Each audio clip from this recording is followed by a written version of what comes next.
যদি উপদেষ্টা আসিফের এই বক্তব্যটা সত্যি হয় তাহলে ডক্টর মোহাম্মদ ইউনূসের বক্তব্যটা মিথ্যা।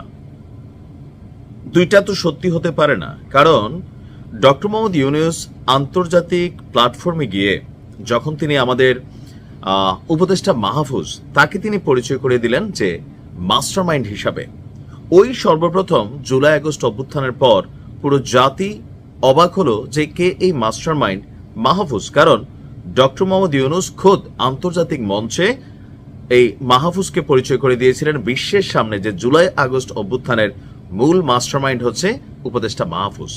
এরপরে কিন্তু এটা নিয়ে শোরগোল পড়ে গেল, রাজনৈতিক বিভাজন আসলো।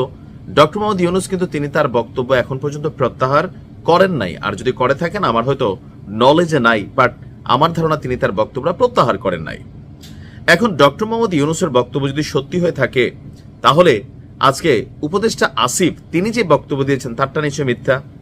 বাট আসিফ যেহেতু এ পার্ট অফ দ্য কি বলছে রেভলিউশন, সো তার বক্তব্যের সত্যতাই অনেক মানুষের কাছে গ্রহণযোগ্য। কারণ সেই জুলাই আগস্ট অভ্যুত্থানে যাদেরকে আমরা গ্রেপ্তার হতে দেখেছি, নির্যাতন হতে দেখেছি, তাদের মধ্যে আসিফ অন্যতম। ওই আন্দোলনের সময় মাহফুজকে কিন্তু কেউ দেখে নাই বা জানতো না। অনেকে বলছেন তিনি নাকি তখন বিদেশেও ছিলেন। যাই হোক, এখন আজকে কেন এই বিষয়টা নিয়ে আবার আলোচনা শুরু হলো?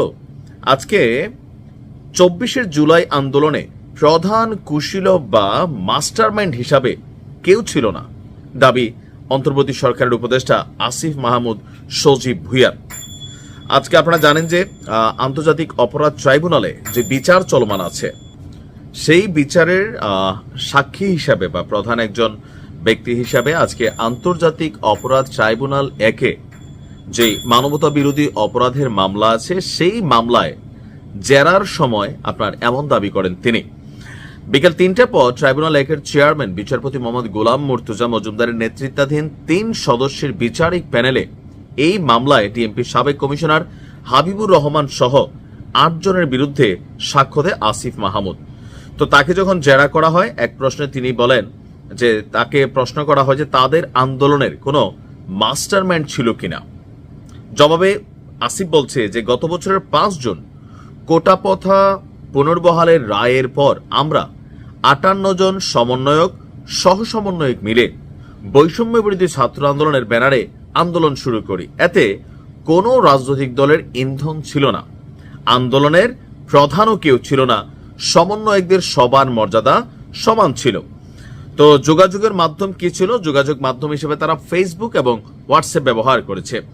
তো বা এই এক দফা যে দাবি ছিল, এটার পক্ষে কোনো বিদেশি কোনো শক্তি অথবা কারো হাত ছিল কিনা যে মাস্টারমাইন্ড ইস্যুটা যেহেতু আসছে। তো আসিফের বক্তব্য, এক দফা কর্মসূচি ঘোষণার পেছনে কোনো বিদেশি ইন্ধন ছিল না, আমরা নিজেরাই এই সিদ্ধান্ত নিয়েছি। এছাড়া আন্দোলনকারীরাই আন্দোলনের খরচের জন্য ফান্ড তৈরি করেছে।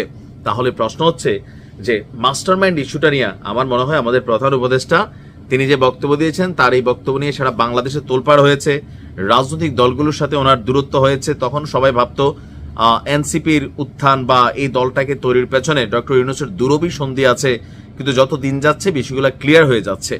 আমার কাছে মনে হয় না যে এই আন্দোলনে কোনো মাস্টারমাইন্ড ছিল। আর উপদেষ্টা মাহফুজ তিনি আসলে বিএনপি ঘরানার, এটা তো স্পষ্ট এখন প্রমাণিত। আর বাট তিনি এই আন্দোলনটার মধ্যে কিভাবে আইসা এই উপদেষ্টা পদ পাইলেন? আমরা চলমান আন্দোলন যখন ছিল এই মাহফুজকে কিন্তু এভাবে কেউই চিনতাম না। তার নামেও বিভিন্ন কনফ্লিক্ট আছে, হেজবুত তাহরির সহ বিভিন্ন সংগঠনের সাথে সম্পর্ক। তো সবকিছু মিলিয়ে মাহফুজ কিন্তু এখনো রহস্যময় একটা ক্যারেক্টার, যে কিভাবে তার এখানে এন্ট্রি, ইভেন এত বড় একটা জায়গায় বসা। তো আমরা টোটাল আলোচনা থেকে যতটুকু বুঝি, ডক্টর ইউনূস যদি এই তার বক্তব্যটা প্রত্যাহার করে নেন, সেটাতে আমার মনে হয় যে রাজনৈতিক দলগুলোর মধ্যে তিনি যে ঐকমত্য তৈরি করার ট্রাই করতেছেন সেটা আরো পজিটিভ হবে। হতেই পারে বয়স্ক মানুষ, কথার সাথে অনেক সময় ফ্লুয়েন্টলি স্লিপ অফ টাং অনেক শব্দ চলে আসে, বাট কিছু কিছু শব্দে ভেজাল লাগে। আর যদি তিনি ইতিমধ্যে এই বক্তব্যটা প্রত্যাহার করে থাকেন তাহলে তো আসিফের বক্তব্যে আর কোনো ঝামেলা নাই। বাট আমার যতদূর নজরে আছে এই ধরনের বক্তব্য তিনি সম্ভবত দেন নাই, আর দিয়ে থাকলে আমি আমার ভিডিওটা প্রত্যাহার করে নিব। ভালো থাকুন।